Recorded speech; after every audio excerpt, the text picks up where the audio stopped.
नमस्कार, आप देख रहे हैं द टाइम्स ग्लोबल और मैं हूं महक कुंतल। और इस वक्त की बड़ी खबर दिल्ली से है। यमुना नदी एक बार फिर खतरे के निशान को पार करने के करीब है।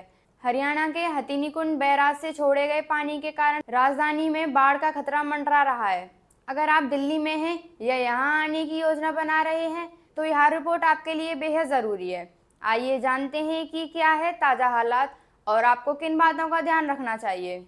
दिल्ली में यमुना नदी का जलस्तर लगातार बढ़ रहा है और अब यह खतरे का निशान 206.5 मीटर के करीब पहुंच चुका है। हरियाणा के हथनीकुंड बैराज से छोड़े गए भारी पानी की वजह से यह स्थिति बनी है। मंगलवार शाम तक नदी का जलस्तर खतरे के स्तर को पार कर सकता है। इसी को देखते हुए केंद्र और दिल्ली सरकार ने हाई अलर्ट जारी कर दिया है।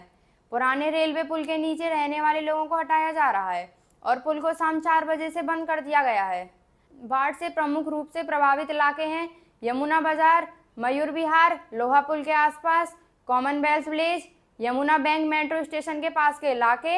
इन इलाकों में तत्काल निकासी अभियान शुरू कर दिया गया है और लोगों को सुरक्षित जगहों पर भेजा जा रहा है। प्रशासन द्वारा राहत कैंप लगाए जा चुके हैं जहां खाने पीने और ठहरने की व्यवस्था की जा रही है। दिल्ली ट्रैफिक पुलिस ने चेतावनी दी है कि पुराने लोहे का पुल 2 तारीख की शाम 4 बजे से अगली सूचना तक बंद रहेगा। ट्रैफिक को हनुमान सेतु, राजाराम कोहली मार्ग और गीता कॉलोनी रोड की ओर डाइवर्ट किया गया है। दक्षिण दिल्ली के Mahatma Gandhi road, NH 48, captain गौर मार्ग, बसंत विहार और पीतमपुरा जैसे इलाके में भारी जलभराव के कारण यातायात पूरी तरह प्रभावित हैं। गुरुग्राम के NH 8, हीरो होंडा चौक और सेक्टर 37 में जलभराव के कारण स्कूलों और ऑफिसों को बंद कर दिया गया है। फरीदाबाद के बसंतपुर, किदावली, लालपुर और मथुका जैसे इलाके में भी बाढ़ का खतरा गंभीर बना हुआ है।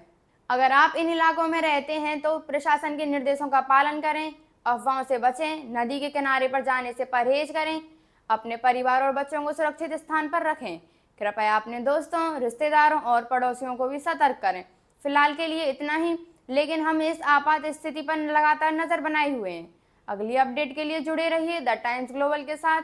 सुरक्षित रहें, सतर्क रहें। धन्यवाद।